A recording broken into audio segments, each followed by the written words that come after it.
Welcome to Born to Speak to You TV, where we speak life into the moments that matter. I'm your host, Calvin Gibbs Jr., and tonight we're tackling a powerful question. What happened to our First Amendment, and why are so many everyday people afraid to use it? The First Amendment gives every American the right to freedom of religion. It gives them the right to free speech. It gives them the right to freedom of the press, I should say. And it also gives them the right to assemble wherever they want to. And lastly, it gives them the right to petition the government. But lately, it seems that freedom has a price. People are being canceled for what they say online. Students are being disciplined for speaking their beliefs. Journalists face pressures to soften the truth. Even workplaces quietly tell the employees to keep their opinions to themselves. So, is the First Amendment only for some people, or have we forgotten what it truly means to have a voice?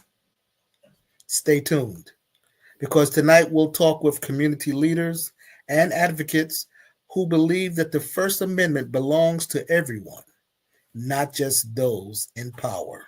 This is Born to Speak to You TV. We'll be right back.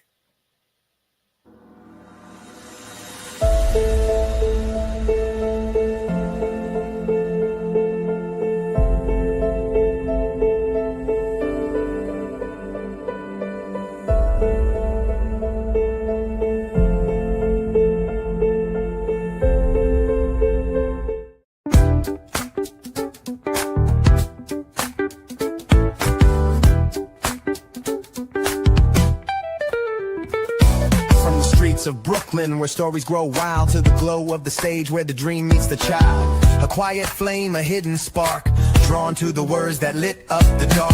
Curtains rose and so did he, finding power in poetry. One voice, one mic, one sacred truth. Every word he spoke uncaged the youth. He saw the world try to silence the bold, but his soul was wired to break the mold. And we are back. This is Born to Speak to You TV. I'm your host, Calvin Gibbs. And tonight we're talking about the First Amendment and the forgotten power that we have as citizens of this country. I want to read something to you. And it says, Congress shall make no law respecting an establishment of religion or prohibiting the free exercise thereof, or abridging the freedom of speech, or of the press, or the right of the people to peacefully assemble and to petition the government for a redress of grievances. Those 45 words are the First Amendment, and they guarantee 5 fundamental freedoms. Freedom of religion. Congress cannot establish a national religion or prevent people from practicing their own religion. And then there is freedom of speech. People can express their opinions without government censorship. That's our right. Freedom of the press. The media can report and criticize the government without censorship. I'm going to say that one more time because somebody probably needs to hear that. The media can report and criticize the government without censorship. Freedom to assemble. That means people can gather together peacefully. Whenever they want to, wherever they want to, people can gather together peacefully. And then the right to petition. People can ask the government to address their grievances. So the First Amendment protects those 5 fundamental freedoms. It was adopted in 1791 And as part of the Bill of Rights, it prevents Congress from making laws that establish a national religion, prohibit the freedom of religion, abridge freedom of speech or the press, or interfere with the rights of people to peacefully assemble or petition the government. But it seems these days that the government wants us be quiet, to be quiet. And how can we be quiet when here at Born to Speak to You, we are born to speak to you, and we're born to speak life into the moments that matter? More and more, we're seeing these 5 fundamental foundational rights being stomped on, being disregarded in this country. And a lot of times, we, the people, are not using these powers. It's as if we have forgotten that we have these rights. And that is dangerous, because if we forget that we have these rights and we don't use these rights, who knows where we're going to end up. So tonight, we are going to talk to some guests. I have 2 guests that's waiting to come on, and we're going to discuss some fundamental reasons why things are happening like this in this country right now. This is Born to Speak to You TV. I'm your host, Calvin Gibbs, and we'll be right back after this short message.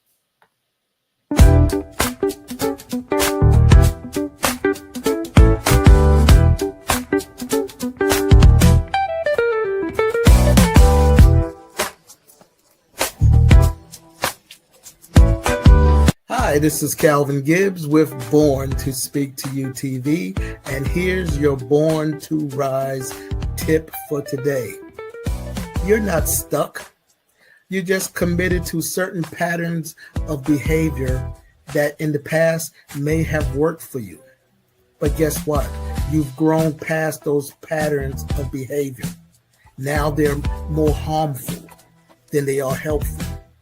And the reason that you can't move forward is because you keep applying an old formula to a new level in your life.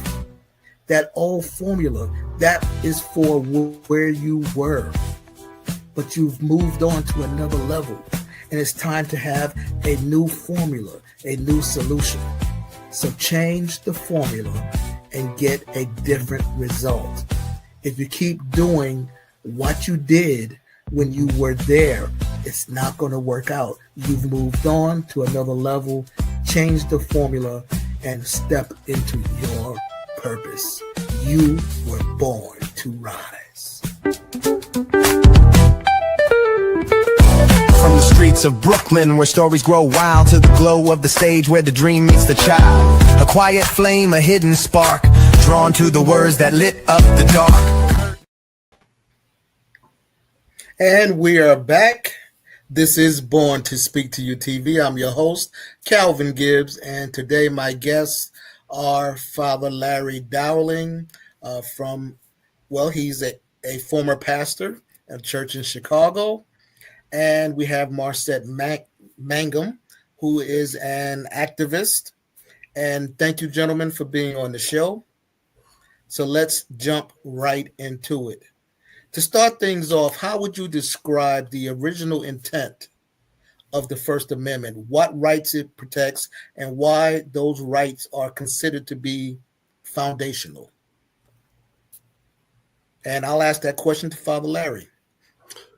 So the original intent was, obviously freedom of speech, freedom, of religion, freedom to gather, assembly, freedom of the press, and freedom to bring grievances to the government. It was meant for all. Obviously, early on, there were limits on that as to who was included in that. Obviously, because of the enslavement of people and the status, particularly of African Americans, and the status of women. So there were limits even in the beginning on all of those things as to who could assemble and, who had the freedom. Freedom of religion was core, and people will say that is one of the founding principles of the country. It is one of them. There are others that, really formed this country, and one of those is, again, the enslavement of peoples, that this country was founded on as well. But in the midst of it all, the original intent was to include all, and eventually, I think, to include everyone. Okay. All right. Thank you for that. So it was foundational with limitations. Absolutely. Okay. So Marsette, looking at the Trump administration, what are the most significant actions that you believe have threatened and chilled free speech for just the everyday people, not the high-profile media outlets, just the everyday people that now are afraid to speak up?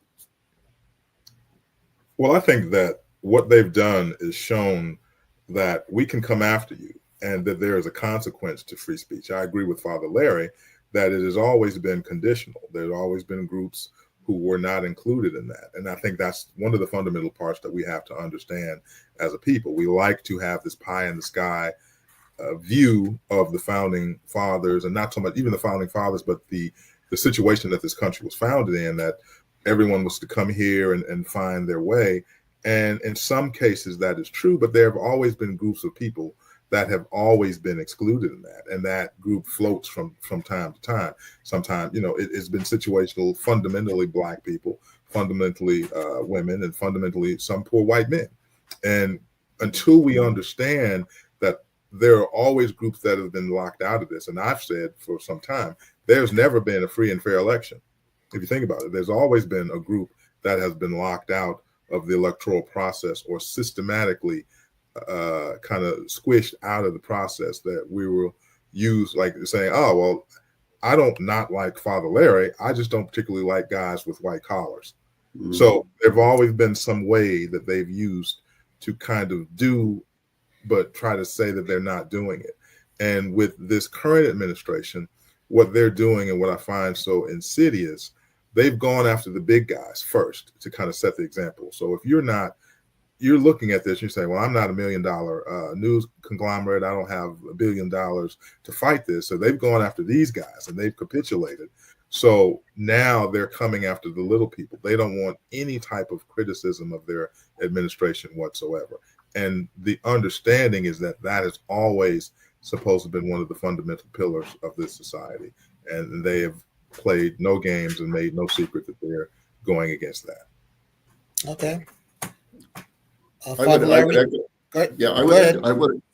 echo that as well. I think across the spectrum of the rights under the First Amendment, I think there's been, clearly limitations and a shrinking number of people that they are even, saying it's okay to speak out, or to be able to, even if you take each one, even like freedom of religion. Let's just take one of them.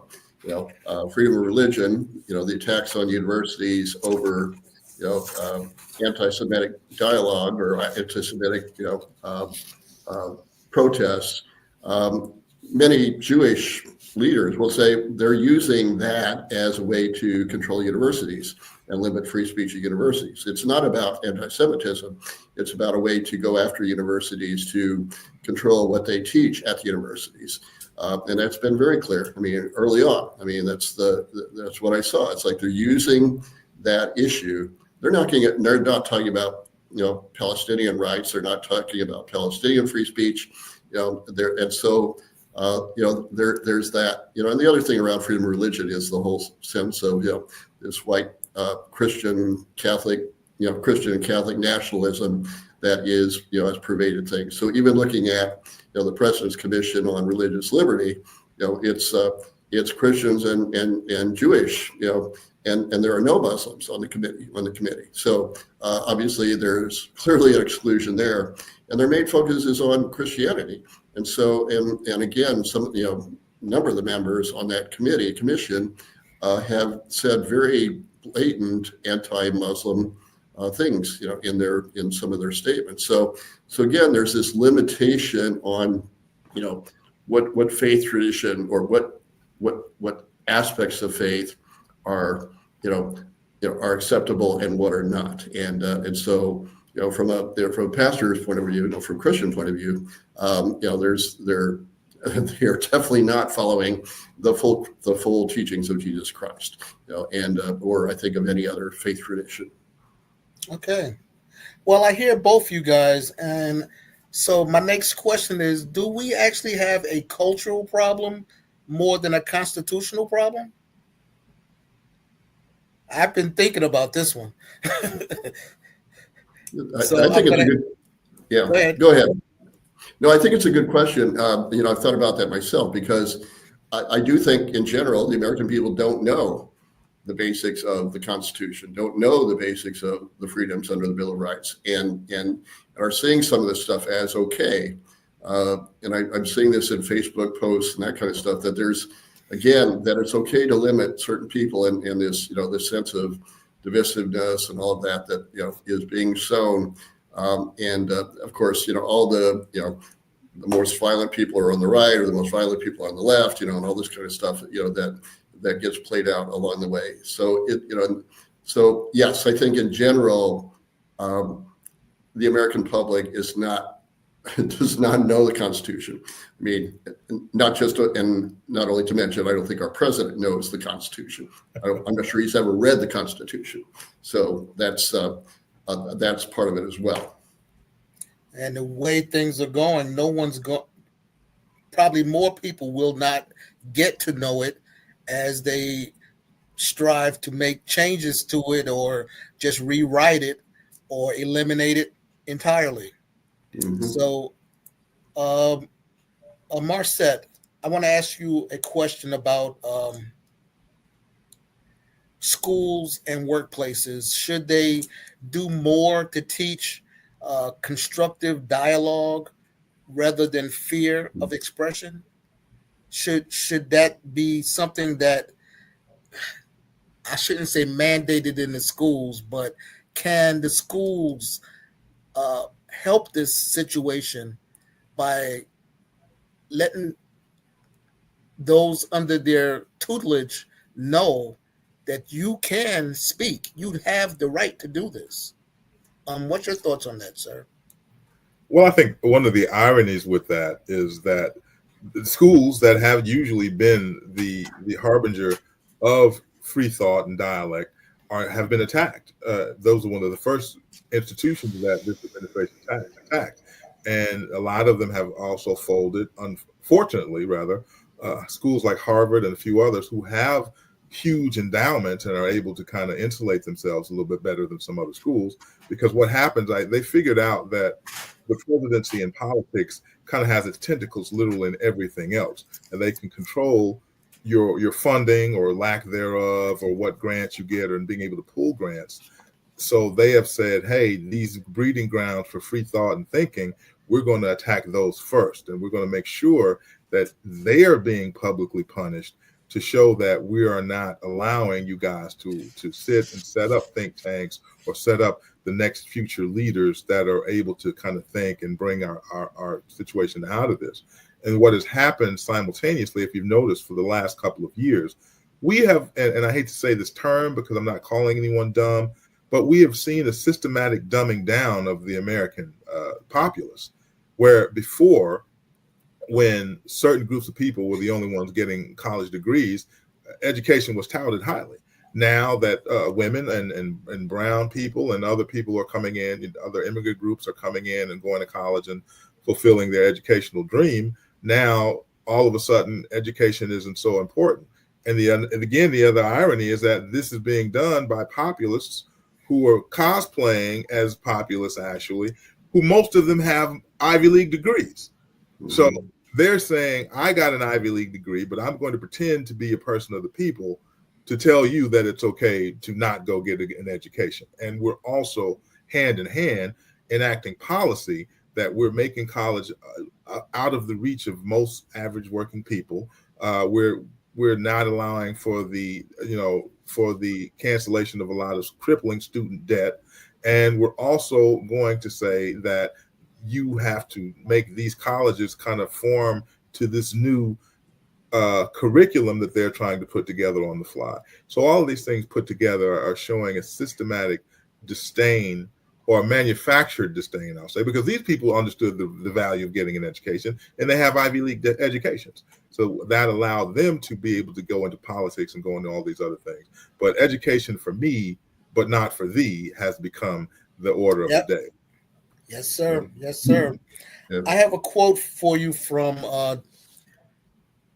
Justice Oliver Wendell Holmes, and it says, "The principle of free thought is not free thought for those who agree with us, but freedom for the thought that we hate." That's a very deep concept right there. And I think it kind of captures everything that is going on. So I will ask the next question. We know that schools are being penalized, funds are being held from them, and they try to take it to the courts. It seems that this administration has the courts wrapped up, or is willing to play the long game, right, and go through litigation for years or whatever. As far as the immediate everyday man or person, what rights do they have at this point to defend themselves? I mean, to get a high-powered lawyer is going to take money, and most don't have that to afford. How do you get covered? How do you make sure that your voice is heard, you're not retaliated against, and you can move forward? What is the next step that we can look forward to? For me, I think, and we see this in the No Kings rallies and all that, and, but I think in a lot of ways, it's like, for one person to bring forward a grievance, it's easy to shut them down. And obviously you can't hire a lawyer. But if you can find a collective group of people and start organizing at a grassroots level to bring those grievances, it's hard to discount that by the people in power. And that's the power of community organizing. So if there's ways that we can draw people together to say, okay, we need to act, we need to find a way to collectively act, and in collectively acting, we can together, bring the resources we need to put pressure on those people in power to make a difference. I think it's that organizing piece that is key. It takes relationship building, which I think gets back to schools and in communities. How do you teach respectful dialogue?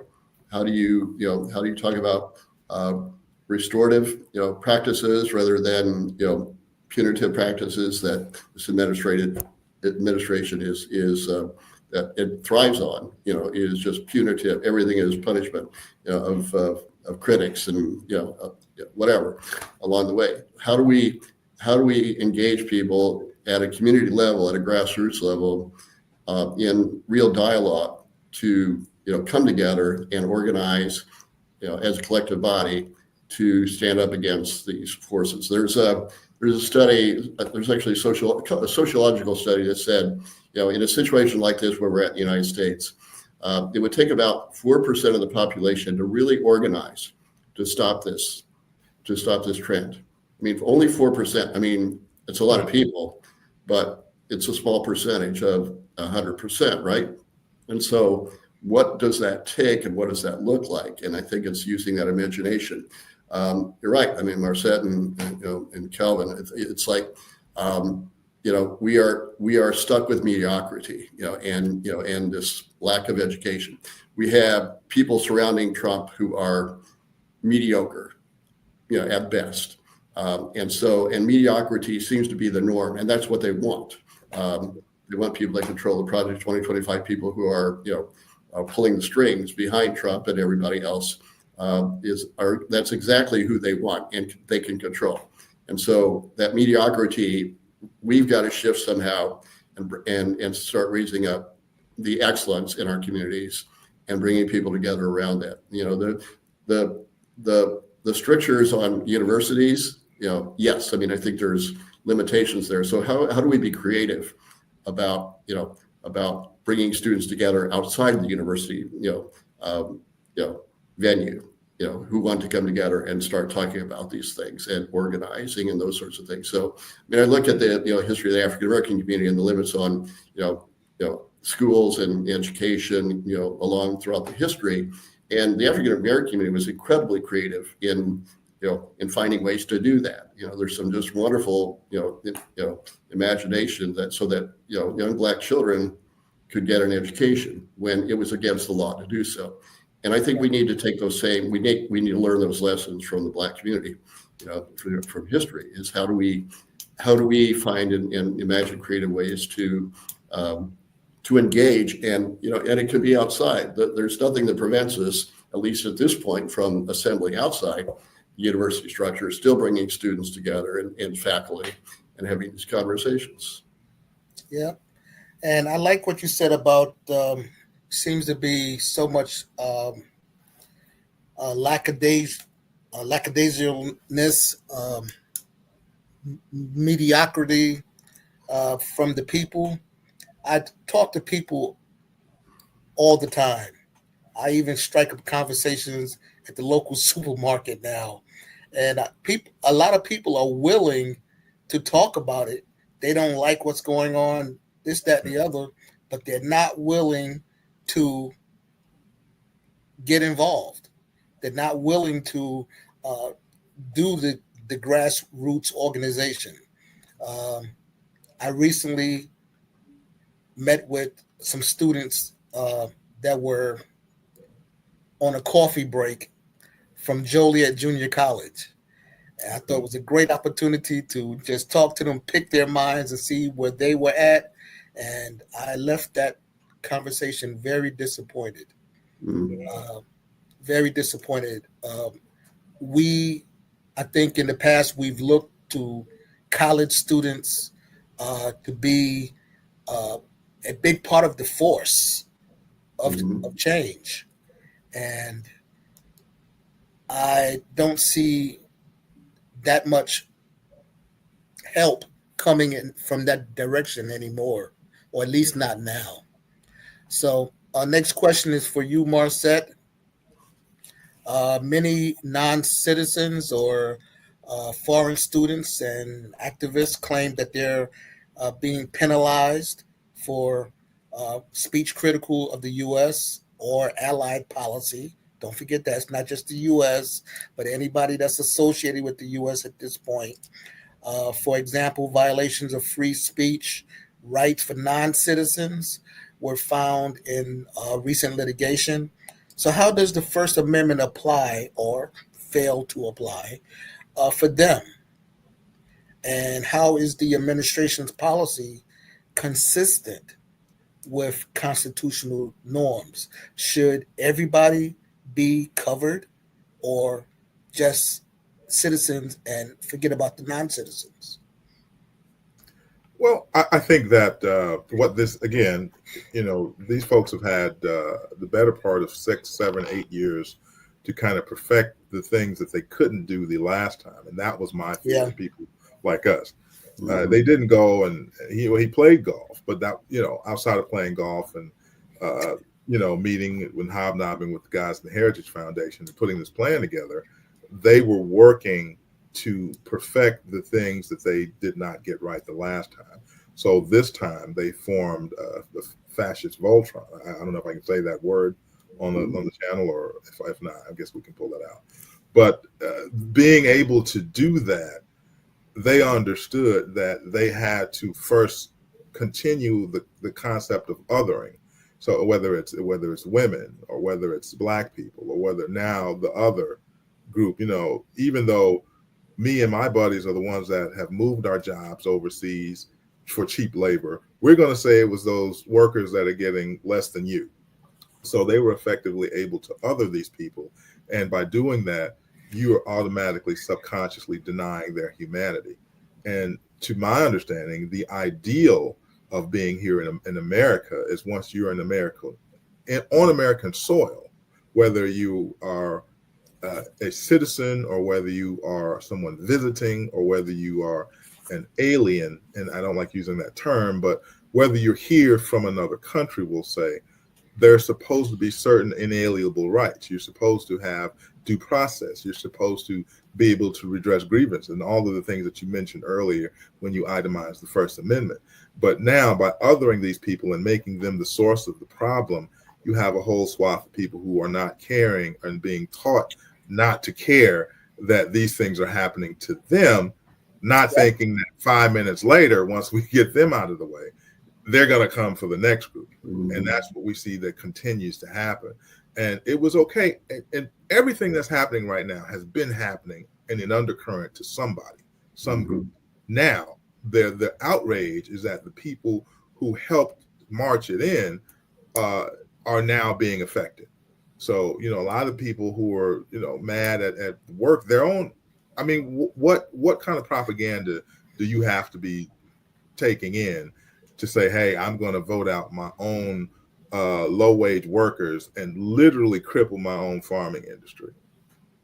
But you find that these guys have put lots of time and lots of money into this othering concept so that you are not looking at them as human. Not only are you not looking at them as human beings, you're not even thinking if somehow something magical is going to happen. Like if you're standing on ice and you got a big circular saw and you're saying, hey, if you cut that, you're going to fall. Something will happen will save me. And this seems to be the thing. If we all watch the interviews of the dairy farmers and the crop growers and the soybean farm. Hey, well, aren't your workers part of this group that you're trying to get rid of?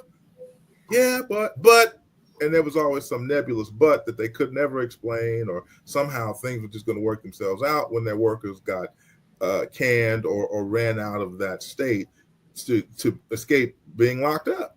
So now they're front and center with the consequences of that, and it's just now setting in. So we're going against a huge propaganda machine funneled by billionaires who want to continue getting cheap labor and who want to make sure that they are the only ones that are reaping the benefits of this American experiment.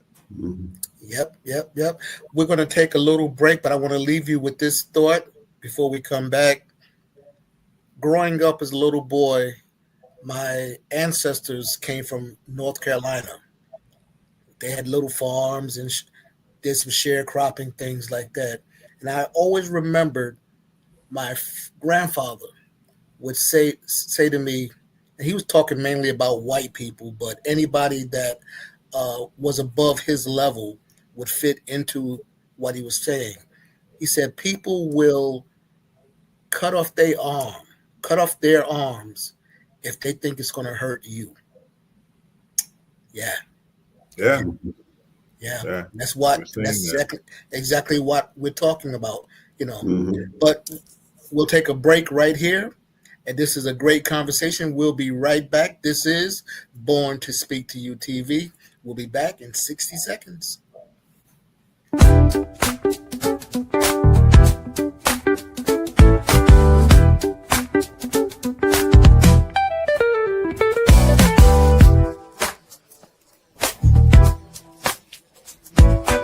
This is Calvin Gibbs with Born to Speak to You TV. And here's your Born to Rise tips. Sometimes the best things you can do is not think, not wonder, not imagine, don't obsess. Just breathe and have faith that everything will work out for the best. Oftentimes we make ourselves sick, worrying, obsessing, having anxiety about what's going to be. Just have faith that everything is going to come out okay. And usually it does. The things that you're worrying about have no merit in your life. They're there to confuse you, to make you feel weak, to make you feel inadequate. So the best thing you can do is don't worry about it. Don't think about it. Don't wonder about it. Don't obsess over it. Just have faith that everything will work out for the best. From the streets of Brooklyn, where stories grow wild, to the glow of the stage where the dream meets the child. A quiet flame, a hidden spark, drawn to the words that lit up the dark. And we are back. This is Born to Speak to You TV. I'm your host, Calvin Gibbs. My guests this evening are Father Larry Dowling and Marsette Mangum. Gentlemen, we've been having a great conversation about the First Amendment. I definitely appreciate your contributions, your thoughtfulness, but I want to move the conversation a little bit to the role of media organizations and reporters. What do they play in preserving the First Amendment in practice, and how does governmental pressure on media affect that role? Especially since I think it was last week, the person in charge of the military, the War Department, got together with all of the generals and also with the media and made the statements about, they had to sign off on certain requirements that they were being asked, and a lot of them got up and left, which I clap and give them kudos for doing that. But what role do media organizations and reporters play in preserving the First Amendment in practice? Should they just go along with what they're told, or soften or weaken the truth to get their stories out there, or should they have the faith, have the right practice of telling the truth? Father Larry, go ahead. Yeah, no, I think, again, the media at their best, act with integrity, do their best to tell the truth. That particular segment of journalism, I think, is shrinking to a large degree. When you've got, particular news programs that are, very conservative, ultra conservative, and thrive on that, and thrive on, and are more about making news than about really reporting any sort of truth, then again, that's being controlled by advertisers. That's being controlled by, all of those things. So how do you support journalism that are people of integrity, that people who want to explore and reveal the truth of what's happening? How does the press involved in putting enough pressure, which they've been great at in the past, on putting pressure on the government and other bodies, other people, individuals, and corporations, and the church as well, to enact change? And so I think it's again, that's the pressures on the media, I think, are really obviously intense right now.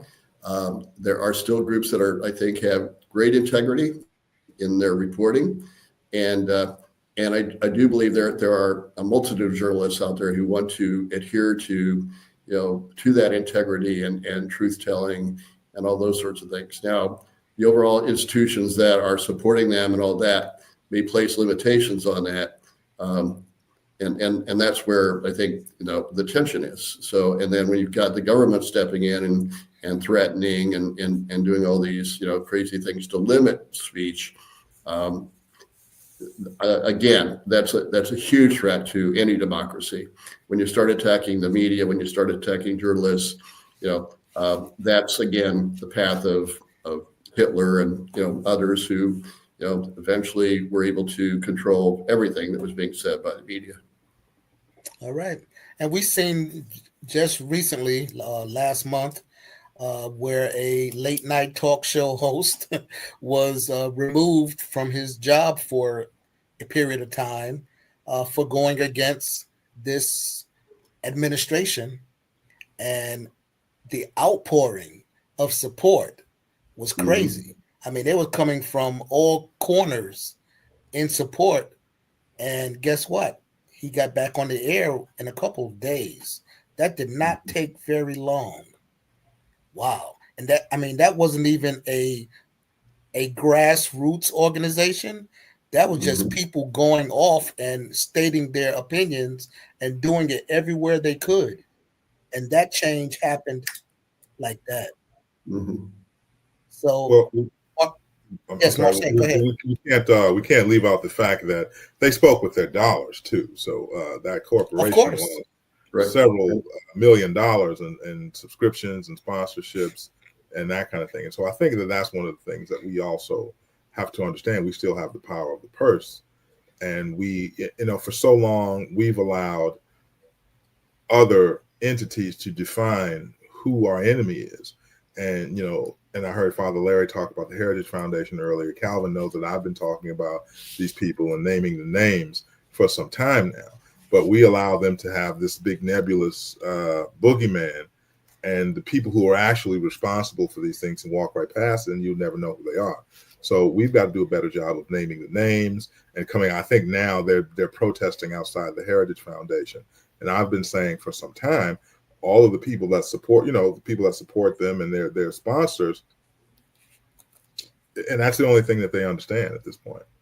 So we've got to do, when it comes to media, there are good people still, they're good journalists, but what happened, they're a money-making entity, and the people that own, we've allowed ownership to be so consolidated to 2 or 3 people, and it's become a for-profit entity that it's all, in the advent of this 24-hour news cycle, it's a business, and getting out true journalism and truth has taken a second or third seat a lot of times.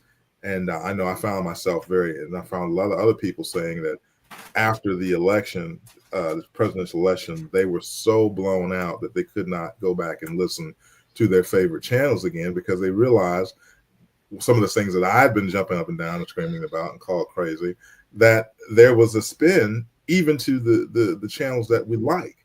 They're telling you that it's not that bad, or this person has a really good chance. So they're making it seem like at the core of America, they're more good and altruistic people than there are evil, self-centered people. And that may or may not be true, but what we've seen with our own eyes is that 72 million people looked at this candidate and said, yeah, I can get down with that. And that's a fundamental problem. And a lot of people were so caught off guard that it just completely had a disconnect and a shutdown. So what does that mean when our media is not saying, hey, you know what, there are a lot of people who think like this person? Because our default is that all of these people are always one-offs, or only like a small, rotten apple. Well, if half the barrel, we got to tell the truth, half the barrel's rotten, or we wouldn't be here. Yeah, we wouldn't be. Yeah. If only 3 people thought that the civil rights movement was wrong, the history books would have been far different. If only 3 people thought that, what was going on in Germany in the 1930s and 40s was a bad thing, we wouldn't be here. So we've got to come to the terms that there are a lot of people who are either too scared or too smart to say that they feel the same way, but they go in those voting booths or they push for programs with their dollars or by voting that they feel that way. And so you can't fight an enemy if you're not fully abreast of what you're fighting. So I think that's true. Yeah, I would also throw in, I think the thing that I've noticed, and this because I have relatives downstate who do nothing but listen to Fox News and News Nation and all that. And as much as I tell them about the reality in Chicago, everything is about their experts are those news programs. Right. And so it's like, how does the press, or how do we get messaging that stories or whatever to get people thinking? And I think you're right, Marsette, that there's a general dumbing down of the population. and the administration is counting on that to stay in power. Uneducated people that are going to be, basically listening to the and being programmed by these different news entities, and not thinking for themselves. One of the questions that I ask people oftentimes when when people want to argue with me is like, okay, why do you believe this? And they'll refer to a news program that they watched, or we heard this on such and such, and then I ask them the question, and why do you want to believe that that's true? Why do you want to believe that these people are bad people, that immigrants are bad people? And typically there's no answer. Sometimes they'll say, well, I don't want to believe that. And I said, well, if you don't want to believe that, did you think about actually doing a little bit more research and talking to people that are actually affected by this? Because if you're allowing, certain news program, and this is the only news you're listening to form your opinion, then it's not your opinion. It is you're basically mimicking what you're being told. And so think for yourself. Yep. And think about, first of all, why do you believe it? And why do you want to believe it? Because I think there is an impulse in us to, again, this demonizing and all that. But to get people thinking about that and say, okay, and hopefully they will say, well, I don't want to believe that. But, some people, I think, buy into that demonization. But I think it's challenging people to say, okay, help me understand, why do you believe that? And what is it why do you want to believe that's true? And that often stops them in their path. And they just don't react, for one thing, or they may say, well, I don't want to believe that. And that's the kind of like, okay, then, why don't you do a little bit more research, because you might find out something different. Yep. And that's why, Father Larry, I try to talk to as many people that don't look like me as possible, mm-hmm. because that's part of the process, getting to know each other. Right. If you know other people and what they do, how they live, what their priorities are, you find out we have a lot more in common than we are different. Right. Yep. The people in power want to keep us at this level, at the political level, the liberal, conservative level, the Democrat, Republican level, and we got to start connecting at the human level, and call people back to that. Exactly. So, gentlemen, I'm going to ask you for anyone that wants to reach out to you, maybe to talk to you about organizing or getting involved, sharing resources, information. Father Larry, where can they reach you? So they can reach me on my email at Dowling, DOWLING, @arch, Chicago.org. Okay, and that's scrolling on the bottom of the screen right now. And Marsette, same question for you. Yes, they can reach me on Instagram at Marsette Mangum. It's my name, and they'll see my picture up there, and we can connect that way. Fantastic. And real briefly, I'm going to ask each of you one question. If you could relay a message to people to speak life into the moments that matter, how would you tell them briefly to go about that? How would you tell them to speak life into the moments that matter? We have a lot of moments around us these days that matter, but how can we express to them to speak life into those moments? And let's say we start with Marsette this time. I think that you guys raised a good point. I am I'm working on myself. I'm a work in progress, and I know that I'm a little bit more fiery.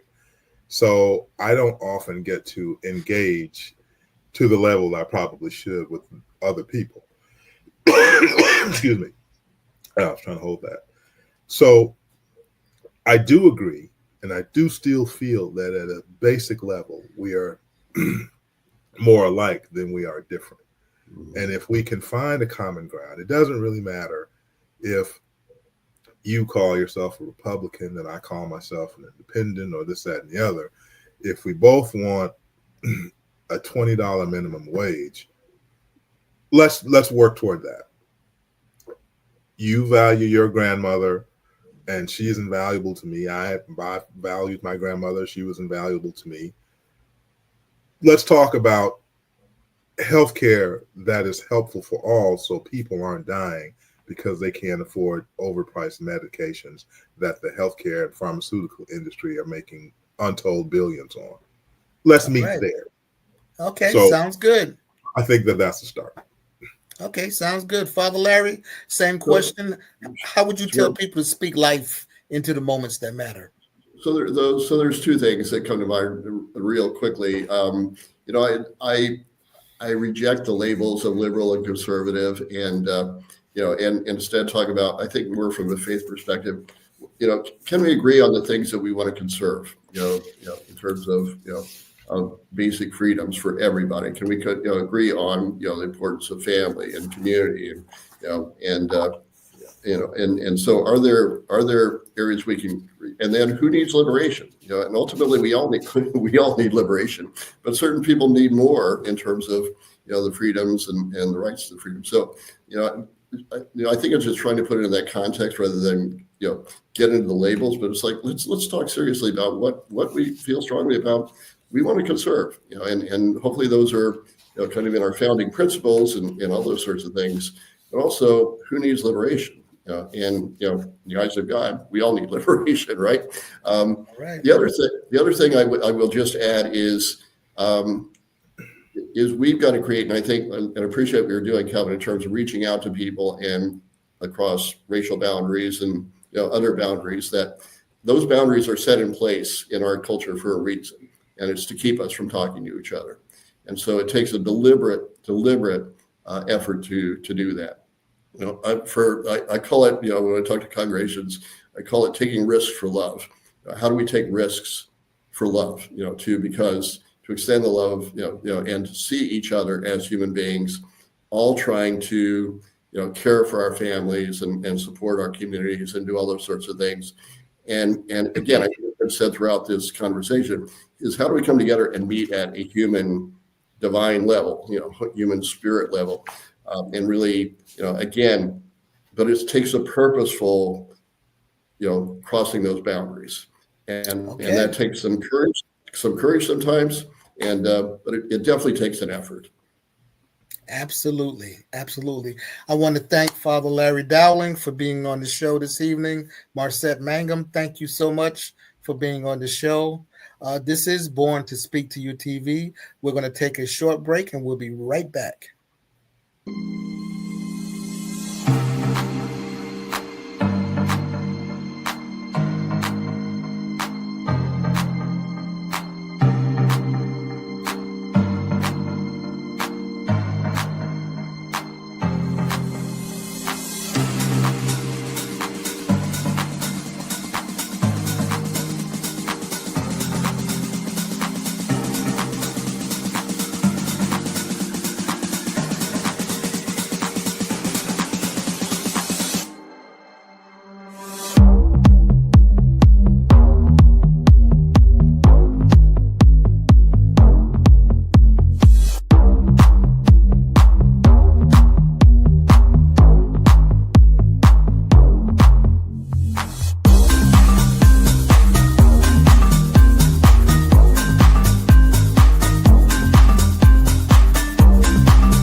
And we are back. This is Born to Speak to You TV. I'm your host, Calvin Gibbs, and tonight's discussion reminds us that the First Amendment isn't just a line in the Constitution, it's a lifeline for democracy, but it only works if we all use it responsibly. It's the freedom to speak truth to power, to challenge what's wrong, to express what's right, and to build bridges where silence builds walls. So let's change that. Let's speak life into the moments that matter by using our First Amendment rights to uplift, not just to argue, to speak words that inform rather than inflame, to listen with empathy when others speak their truth, even when it's uncomfortable. Let's remember that the right to speak is also the duty to hear. So here's my challenge to the viewers. Yes, you watching. Speak life into the moments that matter. Start a conversation this week with someone who sees the world differently. Listen, learn, disagree respectfully. And here's your call to action. Don't stay muted. Speak up in your community, in your art, in your workplace, online, and especially in the voting booth. Defend your right to speak, and just as importantly, defend someone else's, because the First Amendment is more than law. It's a living promise that only survives when we use it wisely, boldly, and together. Until the next episode, I do want to thank DFN Broadcast Studio for the opportunity to develop and bring you this show. I'm Calvin Gibbs, and this has been Born to Speak to You TV. Until the next episode, keep your voice strong, keep your mind open, and remember that your words have power. Use them wisely and keep speaking life into the moments that matter. And we'll see you at the next episode.